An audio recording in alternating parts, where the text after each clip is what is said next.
Oh, I don't know if y'all ever saw We Happy Few, the video game, but SCP-428 has some crazy We Happy Few vibes. You see this smiling gal over here? This video is creepy and gross, and the entity is very, very powerful. I think y'all gonna really like this. This is by Dr. Bob. Make sure to subscribe to him. Subscribe to me if you like reactions. Let's do this.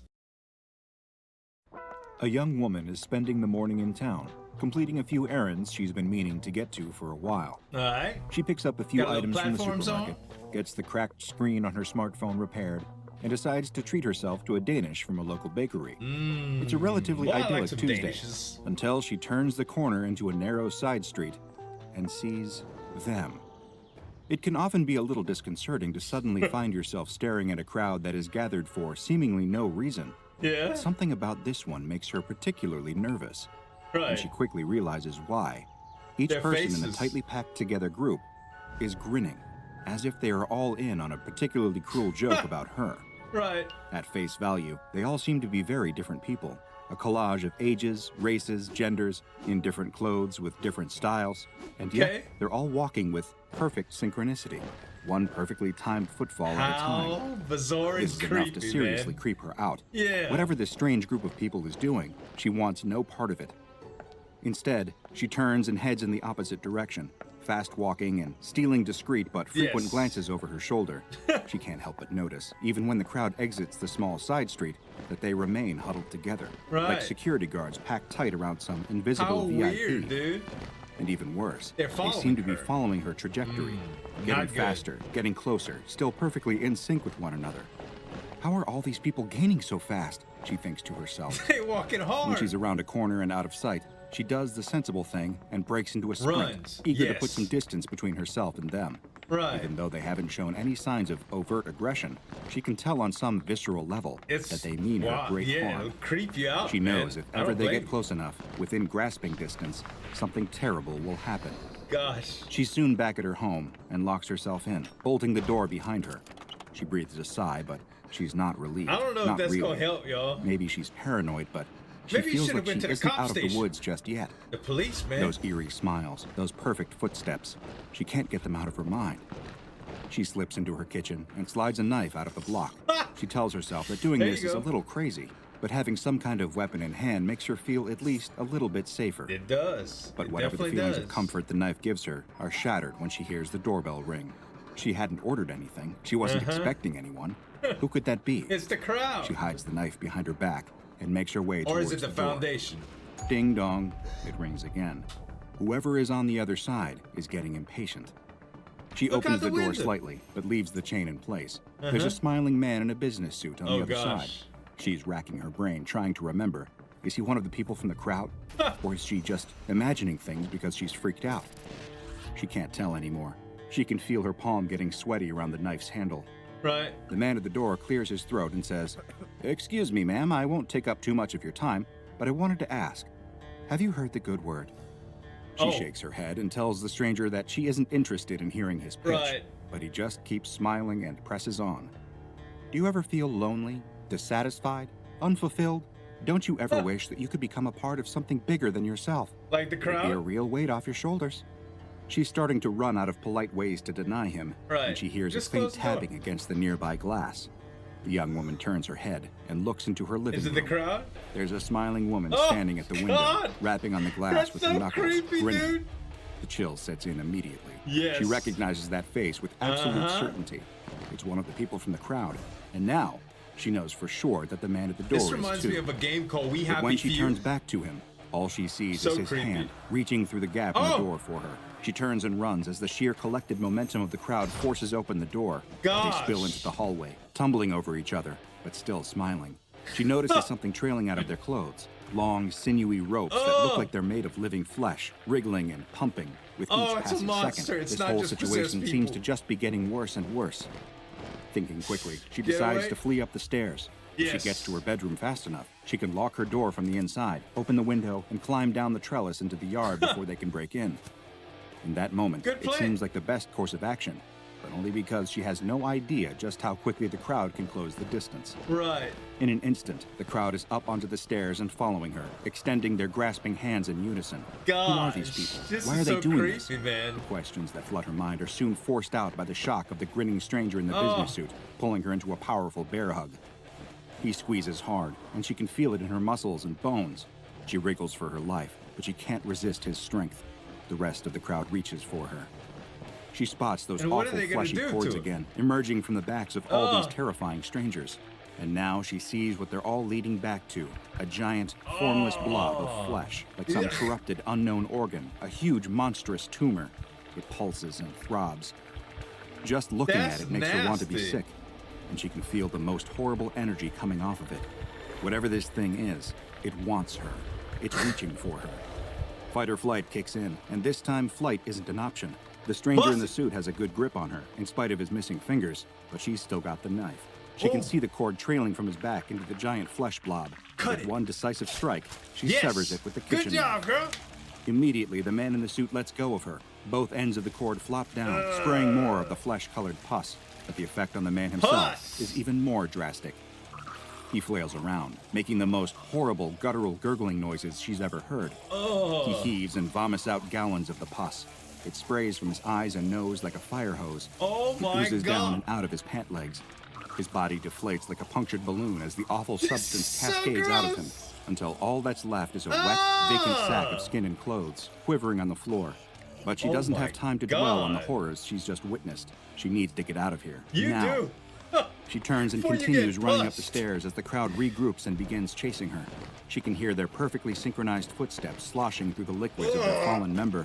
They've barely even slowed down. She keeps running. She just needs to keep running. A number of hands close around her body. Several of them clamp around her wrist, squeezing tight until the knife falls from her hand and clatters to the ground. They've learned already. The crowd rises up and closes around her. No matter how hard she struggles, they won't budge. They just keep huddling in.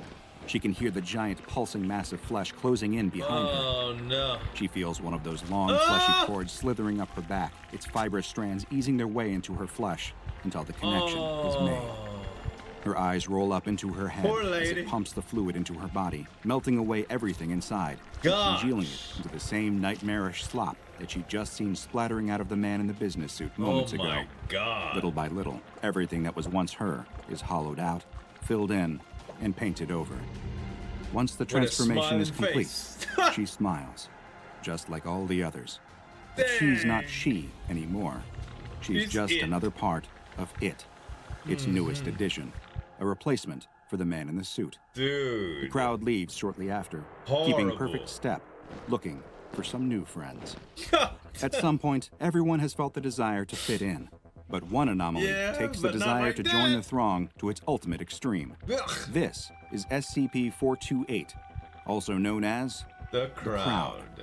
In its purest state, SCP-428 is an amorphous mass of flesh connected to a number of human hosts with organic tendrils, similar to umbilical cords. The central mass is obscured by its multiple human hosts, numbering 14 at the present moment, and it is an extremely dangerous entity. Once an individual is assimilated into its mass, they are to be considered lost. Upon assimilation, all of the victim's complex internal structures, bones, musculature, organs, nervous system, are instead replaced by material similar in composition to the amorphous mass that controls them. All that remains is their skin and vague shape, being piloted by the SCP-428 hub. When not actively seeking new victims to assimilate, SCP-428 enters a dormant state, its assimilated victims standing in a circle around the hub, audibly mumbling to one another and swaying gently. Like a little cult. SCP-428 and its crowd will enter a hostile state if anyone travels within 2 meters of it. With surprising speed and ferocity, members of the crowd will try to mob the unfortunate victim in a sudden ambush, bringing them into the proximity of the hub. If they remain in this state for over 10 seconds, a cord will attach to their body and their vital systems will be replaced, and they will be assimilated into the crowd, just like the other victims of SCP-428 were before them. If, however, the victim somehow manages to escape before the process is complete, this will not be the end of their ordeal. Then it starts Should someone evade its attention, SCP-428 and the crowd will enter a period of active hunting behavior to seek out the escaping victim. Failing that, they will try to assimilate any human wandering into their vicinity. There is no safe way to approach SCP-428 or any of its members under any circumstances. Right. To do so is to court a fate worse than death. When a victim is assimilated, SCP-428 and the crowd will return to a dormant state until another victim presents itself.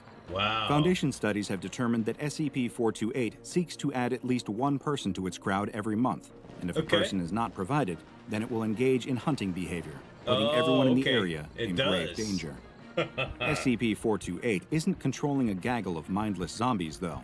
It is an extremely intelligent hive mind, made all the more frightening by the fact that it absorbs the knowledge, memories, and skills of each of its victims, and can reapply them through any of the others.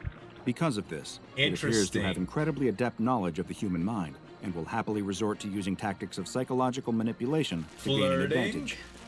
Despite being a large crowd, tests have shown that SCP-428 and its assimilated victims can move terrifyingly fast. You're a policeman. This is because, due to the very nature of the perfectly attuned hive mind, they can walk or run in perfect synchronicity. To best understand this, picture a centipede skittering at great speed across a wall. So many legs, but all sharing a perfectly coordinated nervous system, working together to move the creature with military precision. Even individually, each member of the crowd is a formidable foe. Once they become part of SCP-428, they exhibit greatly increased strength. They show no signs of feeling pain, and also have the ability to quickly heal any injuries. Wow. Wounds also do not seem to impede function whatsoever. A member of the crowd getting shot in the leg won't slow it down in the slightest. You can't even However, while this creature is incredibly intelligent and dangerous, the same can be said for the SCP Foundation. And in the time since they discovered it, they have ascertained a few weaknesses, even though some of this knowledge came at a heavy cost. Though members of the crowd appear significantly resistant to damage, the SCP-428 hub itself appears to be vulnerable to attack and more than capable of feeling pain. If the hub is damaged in a manner that would cause pain, every member of the crowd is able to feel it, often collapsing and writhing around in agony. When the creature collects itself, it will retreat, guarded by its human shields. The Foundation has used this method to corral the creature back into containment during breaches, with the controlled applications of fire or electricity being favorite methods of Foundation security forces. Severing the connection between a member of the crowd and the central hub is also a surefire way to weaken the overall ability of SCP-428. A severed crowd member will immediately collapse, the SCP-428 material inside it liquefying and excreting from every orifice. This may intensify SCP-428's drive to discover a new victim, but it can also be used as a method of population control for the crowd itself. There has been one major incident concerning SCP-428 since its containment at the SCP Foundation, and it acted as a painful reminder to all staff that one should never underestimate the abilities of the anomalies they contain. Evidently, one of the people assimilated by SCP-428 in the past was skilled in the art of lockpicking, as SCP-428 had absorbed this skill. It took apart one of its members' belts and used the pieces to pick the lock of its containment chamber from the inside. You would think it would then have positioned a better one of its female victims crouching just outside the door, the cord slithering through the crack in the door behind her. She fell to her knees and began to weep loudly, attracting the attention of a nearby researcher. Naturally, when you hear a distressed person crying, it's human instinct to go investigate and help. And this particular researcher hadn't been briefed on the nature and abilities of SCP-428, which left him completely unprepared for the horrifying fate that awaited him. As he leaned in to comfort the crying woman, the rest of the crowd immediately emerged from the containment chamber's door, mobbing him. One forced its hand over his mouth, stifling his frightened scream as he was pulled in and quickly assimilated. While SCP-428 could pick locks, absorbing a member of SCP Foundation staff, both giving it access to the Foundation site layouts and inner workings, as well as a presentable frontman to assuage suspicion, was like getting its fleshy tendrils on a kind of master key. SCP-428 and its crowd, with the assimilated researcher at the head, progressed through the building, avoiding key security checkpoints and absorbing several other researchers and guards along the way. This was a particularly frightening development, as it allowed SCP-428 to further expand both its knowledge of the SCP Foundation and its skills in everything from science to armed and hand-to-hand combat. With every new person it took in, it grew significantly stronger and more dangerous to Foundation personnel. Thankfully, it drew the right kind of attention before it had a chance to escape the containment site proper. A mobile task force was dispatched to contain SCP-428 and the crowd, and force it back into its containment chamber. Jeez. However, being an extremely persistent creature, this minor setback didn't do anything to quell its desire to escape. Right. Given that several members of its crowd were now ex-Foundation staff members, it tried to leverage this in order to manipulate the people guarding its chamber. Talk to him and This stuff. became such a problem that a researcher appended a note to its file, reading, "People, these casualties are gone. They are SCP-428 now. No matter what it might say or do, they are not your work colleagues nor your friends anymore. Remember this, it may save your life." The voice is SCP-428 and its crowd is currently contained in a 5 meter by 5 meter by 5 meter cell, with walls electrified to 30,000 volts to discourage attempts by members of the crowd to break or climb them. The cell is accessed via an airlock, and entry is restricted to level 3 researchers and below, while escorted by 2 armed guards in order to eliminate the risk of SCP-428 absorbing a valuable asset to the SCP Foundation and coming into possession of truly catastrophic knowledge and skills as a result.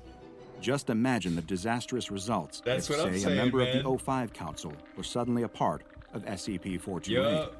Researchers are to remain a minimum of 2 meters away at all times, and it is mandatory for at least 2 armed guards to stay posted at the chamber's entrance at all times. That still seemed pretty light. SCP-428 is to be given 1 member of D-Class personnel to assimilate every single month in order to prevent it from engaging in hunting behavior. Due to SCP-428's threatening ability to absorb memories, skills, and intelligence, all D-Classes given to 428 are screened for low intelligence and a lack of valuable skills to ensure that the anomaly isn't being given any new aces up its sleeves.